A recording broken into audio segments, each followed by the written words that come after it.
हमारे आयुध भंडार खत्म हो गए, हमारे पास सामान नहीं था। ऐसी परिस्थिति में हमने जो सामान मंगाया और दुर्भाग्यवश तरीके से वो सामान पाकिस्तान के बॉर्डर में जाके गिर गया। अब कौन उसको वहां से लेकर के आए? हमने वहां से तुरंत फोन किया संघ कार्यालय, हमने 50 लोगों को बुलाया, 500 लोग वहां पर पहुंच गए संघ के कार्यकर्ता।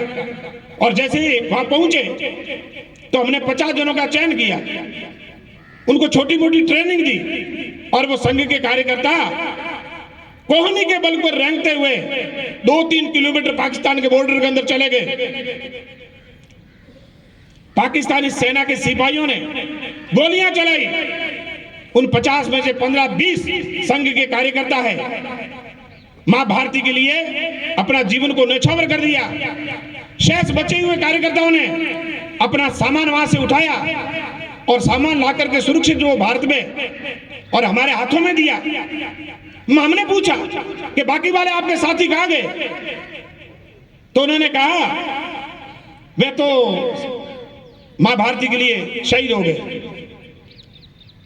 उनके आंखों में आंसू किसी प्रकार का नहीं है। यानी देश के लिए, मां भारती के लिए अपना जीवन समर्पित करने वाले मेरे भाई, वो दुख नहीं है। जितने भी जीवित हम थे मिलकर के सामान इतना लेकर के आगे आप युद्ध के मैदान में चलिए। यानी इस प्रकार का एक वीरता का भाव उन स्वयं सेवकों के जो मन में, जब मैंने ये देखा तब मुझे ये पता लगा कि संघ के स्वयं सेवकों के अंदर ये घुट्टी पिलाने का आखिर कौन सा सेंटर पॉइंट है, ये सवाल मैं आपको पूछ रहा हूं। जैसे ही ये गुरुजी को कहा तो गुरुजी ने कहा कि हमारी शाखा लगती है, शाखा के अंदर ही कबड्डी हमारा खेल होता है, उस कबड्डी के खेल के अंदर ही और ये घुट्टी पिलाई जाती है, उसी कबड्डी के अंदर ही ये वीर रस पैदा होता है और उसी के माध्यम से ही संघ का स्वयं सेवक इस मां भारती के लिए जीने और मरने के लिए तैयार हो जाता है। यह संघ के स्वयं सेवक का राष्ट्र के प्रति समर्पण। हमने वो घटना सुनी होगी, जम्मू कश्मीर के अंदर बस के अंदर लगभग 60-70 की सवारी और बीच में घाटी में आकर के आतंकवादियों ने ड्राइवर को गोली लगा दी। ड्राइवर खत्म हो गया और पीछे मुड़ करके जितनी सवारियां थी उनके ऊपर AK-47 जनादन आतंकवादियों ने चलानी प्रारंभ कर दी। एक आतंकवादी अंदर वो गोलियां चला रहा था, किसकी हिम्मत कि उसको पकड़ गए, लेकिन एक 20 साल का जवान जिसको लग गया मरना तो है ही और अभी मरूंगा 1-2 मिनट के अंदर अंदर, और तुरंत प्रभाव से पलक झपकता ही झपट्टा मारता आतंकवादी को पकड़ लेता है।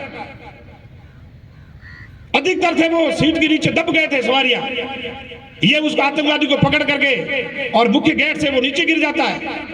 सवारियां कुछ नीचे आती है, पुलिस प्रशासन को बुलाया जाता है, फौज वहां पर आती है और बंधुओं जिस समय वो वहां पर फौज आती है तो फौजियों ने उस बालक को उसके हाथों को खोलने का प्रयास किया।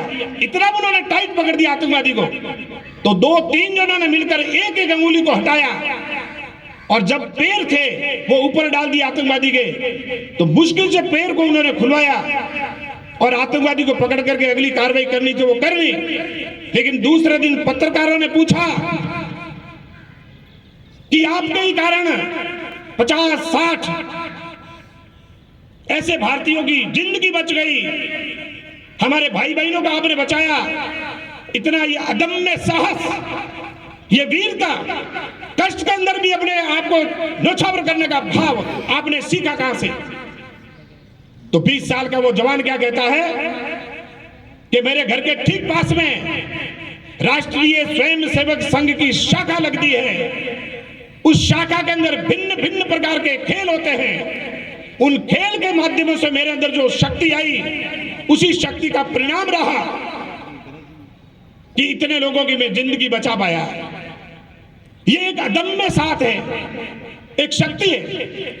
वो नित्य सिद्ध शक्ति के माध्यम से, दैनिक शाखा के माध्यम से और हम प्राप्त करते हैं। इसी दैनिक शाखा के माध्यम से धीरे धीरे धीरे संघ के स्वयं सेवकों के अंदर जो संस्कार जो वो धारण करते हैं, और वही संस्कार धीरे धीरे जाकर के समाज के अंदर परिवर्तन करने का काम करते हैं। आज बंधुओं, बड़े गर्व के साथ मैं आपको कह रहा हूं, एक नहीं ऐसे 8 से 10 इस देश के अंदर बहुत बड़े बड़े कार्यक्रम हुए।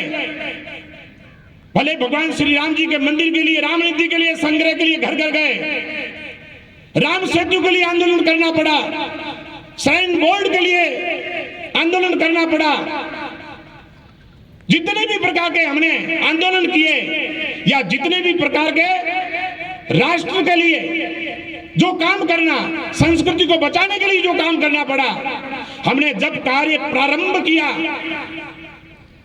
तो हिंदू धर्म संस्कृति को बचाने वाले, जिन्होंने भगवा धारण करके अपना जीवन न्यौछावर करने वाले जो संत सजन हैं, उन साधु संतों ने जब एक जगह पर बैठ करके उन्होंने जो राय प्रकट की, उन्होंने कहा हमारे भिन्न भिन्न प्रकार के संगठन हैं हिंदू धर्म के, लेकिन इतने बड़े कार्य को यदि सफल करना है तो सफल करने का काम एक ही संगठन कर सकता है, उसका नाम है राष्ट्रीय स्वयंसेवक संघ।